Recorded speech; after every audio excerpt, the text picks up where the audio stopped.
देखो ये रहे हमारे डिफरेंट पॉइंटर्स, जैसे कि मैम सबसे पहले स्टैंडर्ड कंडीशन। अभी जस्ट हमने बात की थी ऑटोक्लेव की। स्टैंडर्ड कंडीशन क्या होती है मैम? इसका जो टेम्परेचर होगा ना वो 121 डिग्री सेल्सियस टेम्परेचर होगा, 15 मिनट का टाइम देना है, और प्रेशर हमारे पास कितना होगा? 15 साई का प्रेशर होगा। अच्छा एक और बात बताओ, देखो जो तुम्हारे पास प्रेशर कुकर होता है और एक खुला पॉट होता है, मैंने आपसे क्लास में भी पूछा था कि हमारा खाना किसमें जल्दी बन जाता है। आप सभी बच्चों ने बताया था कि मैम आपके पास अगर आपको आलू उबालने, आप एक तरफ रख रहे हो प्रेशर कुकर, एक तरफ रख रहे हो एक ओपन पॉट, हम एक ओपन पॉट के कंपैरिजन में प्रेशर कुकर में जल्दी खाना बना लेते हैं। ऐसा क्यों? क्योंकि मैम उसमें ना हमारे पास प्रेशर जनरेट होता है, वेपर प्रेशर जनरेट होता है, और जिसकी वजह से हमारे पास क्या होता है, अंदर का प्रेशर ज्यादा हो जाता है, टेम्परेचर ज्यादा हो जाता है, खाना बहुत जल्दी बन जाता है। जितना एक्स्ट्रा प्रेशर होता है वो उसकी सीटी से बाहर निकल जाता है।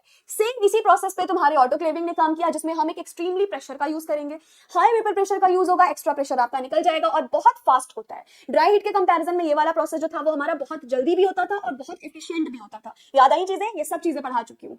उसके अलावा टेंडराइजेशन, ये भी मैं बता चुकी हूँ। टेंडराइजेशन में क्या करते हैं? बिलो 100 डिग्री सेल्सियस कौन सा टेम्परेचर यूज होगा? टेंडराइजेशन के अंदर मैम बिलो 100 डिग्री सेल्सियस का टेम्परेचर यूज होता है, जैसे कि 80 डिग्री सेल्सियस 30 मिनट के लिए हमें इसको करना पड़ता है, राइट? ये हमसे पूछा था जीपैट में 2015 में। उसके अलावा हेपा फिल्टर, भाई हेपा फिल्टर तो एक्सट्रीमली इंपॉर्टेंट है। चलिए जल्दी से बताइए हेपा फिल्टर क्या होते हैं, किस चीज की वजह से ये हम लोग इतना ज्यादा यूज करते हैं? मैम हेपा फिल्टर हमारे पास लेमिनार एयर फ्लो में यूज किए जाते हैं। किसमें यूज किए जाते हैं? Laminar air flow. पढ़ा है ना? लेमिनार एयर फ्लो में हम किसको यूज करते हैं? हेपा फिल्टर को यूज करते हैं। हेपा फिल्टर की वजह से क्या होता है मैम? ये ना एयर को प्यूरिफाई करने का काम करते हैं। ये फिल्टर्स होते हैं जिसकी वजह से एयर प्यूरिफाई होती है। कितनी ज्यादा एयर प्यूरिफाई होती है? तुम्हारे हेपा फिल्टर की वजह से 99.97% एयर प्यूरिफाई हो जाती है। तो जब भी हमें एयर प्यूरिफाई करनी होगी हम हेपा फिल्टर का यूज करेंगे। ये दो तरीके से आपके काम कर सकते हैं। लेमिनार एयर फ्लो में या तो आप इसको हॉरिजॉन्टली भी लगा सकते हो, वर्टिकली भी लगा सकते हो। ज्यादातर यूज किया जाता है वर्टिकल को, जिसमें हम ऊपर की तरफ हेपा फिल्टर लगाते हैं, ऊपर से पूरी की पूरी एयर प्योर होकर हमारे नीचे वर्क स्टेशन तक आती है। ये ज्यादातर यूज किया जाता है। उसके अलावा ये देख लीजिएगा 99.97% माइक्रोब्स को किल करने का काम करते हैं। ये हेपा फिल्टर का सवाल तुमसे 2021 में 2013 में पूछ चुका है, इंपॉर्टेंट है आपका ये। हेपा का फुल फॉर्म होता है high efficiency particulate air filters.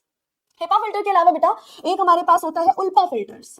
जरा मुझे बताना उल्पा फिल्टर क्या होते हैं? जल्दी से मेरे को कमेंट करके बता दो what is this ULPA filters. HEPA filter सभी ने सुन रखा है, उल्पा फिल्टर्स क्या होते हैं? सभी लोग कमेंट करके आंसर दीजिए। उल्पा फिल्टर मैम जो होता है ना वो हेपा फिल्टर का और भी ज्यादा एडवांस्ड वर्जन होता है। उल्पा फिल्टर का भी काम एयर को प्यूरिफाई करना ही है, लेकिन जो आपका हेपा फिल्टर 99.97% एयर प्यूरिफाई करता है, वहीं अगर आप उल्पा फिल्टर का यूज करोगे तो ये 99.99% एयर को प्योरीफाई करते हैं। लेकिन ये बहुत एक्सट्रीमली बेसिकली एक्सपेंसिव होते हैं, तो बहुत ज्यादा इसको यूज नहीं करते। ज्यादातर हम हेपा फिल्टर को ही यूज करते हैं। उसके अलावा स्यूडोमोनास डिमिन्यूटा, ये क्या होता है? स्टैंडर्ड चैलेंज माइक्रो ऑर्गेनिज्म होता है मैम, जिसका यूज किया जाता है to validate 0.22 micrometer membrane filter.